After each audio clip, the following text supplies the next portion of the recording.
झारखंड के चुनावी दंगल में एक तरफ जहां एनडीए और इंडिया गठबंधन के बीच चुनावी मुकाबला है, वहीं दूसरी तरफ लड़ाई शिबू सोरेन की सियासी विरासत को लेकर भी है। संथाल परगना में शिबू सोरेन की विरासत पर हेमंत सोरेन, उनकी पत्नी कल्पना के साथ सीता सोरेन भी दावेदारी कर रही हैं। सीता सोरेन हेमंत के बड़े भाई दुर्गा सोरेन की पत्नी है। लोकसभा चुनाव में हार के बाद सीता ने बड़ा दांव खेलते हुए अपनी बेटी को भी धीरे से आगे किया है।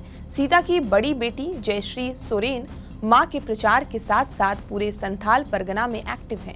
कहा जा रहा है कि कल्पना सोरेन की राजनीति में आने से सीता की मुश्किलें और भी ज्यादा बढ़ गई हैं। हालिया लोकसभा चुनाव में करीबी मुकाबले में सीता हार गई, इसलिए सीता इस बार नो रिस्क मोड पर चल रही हैं।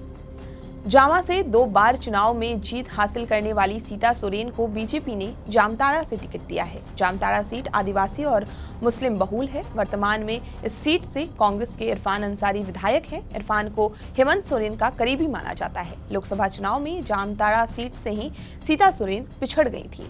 इस बार सीता जामताड़ा की बजाय जामा से चुनाव लड़ना चाहती थी, लेकिन बीजेपी ने उन्हें जामताड़ा भेज दिया।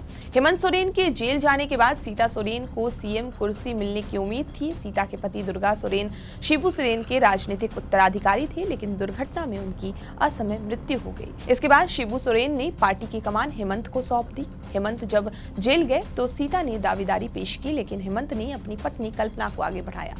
कल्पना के आगे आने से सीता नाराज होकर झारखंड मुक्ति मोर्चा छोड़ बीजेपी में शामिल हो गई।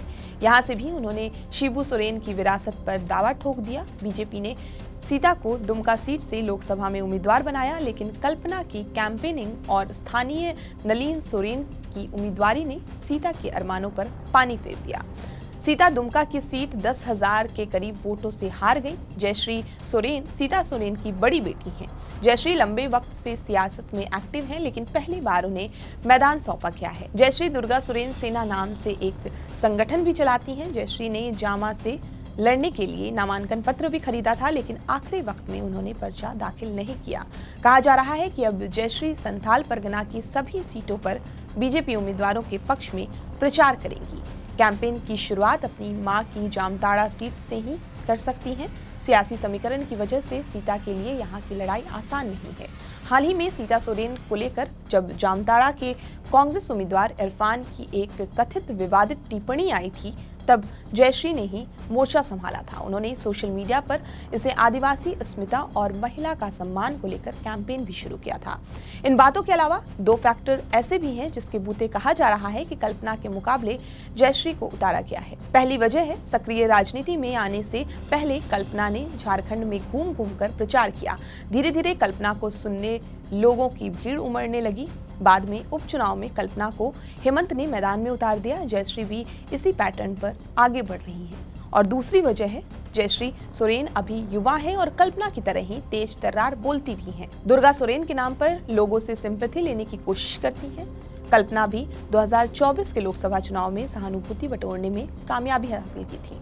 आपको बता दें कि संथाल परगना की सभी विधानसभा सीटों पर 20 नवंबर को दूसरे चरण में मतदान होने हैं।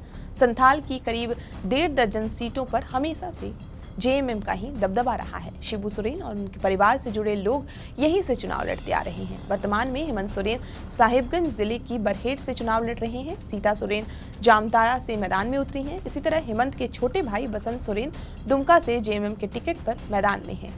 जामा, दुमका और बरहेट सीट को सोरेन परिवार का गढ़ माना जाता रहा है। झारखंड की 81 विधानसभा सीटों पर 2 चरणों में मतदान प्रस्तावित है। 23 नवंबर को वोटों की गिनती होगी। राज्य में सरकार बनाने के लिए 42 विधायकों की जरूरत होती है। ये खबर आपके लिए लिखी थी अविनीश कुमार मिश्रा ने। आपको ये पूरी जानकारी कैसी लगी हमें कमेंट करके जरूर बताएं, और बिहार झारखंड की तमाम खबरों के लिए आप हमारे साथ बने रहें और देखते रहें TV9 बिहार झारखंड।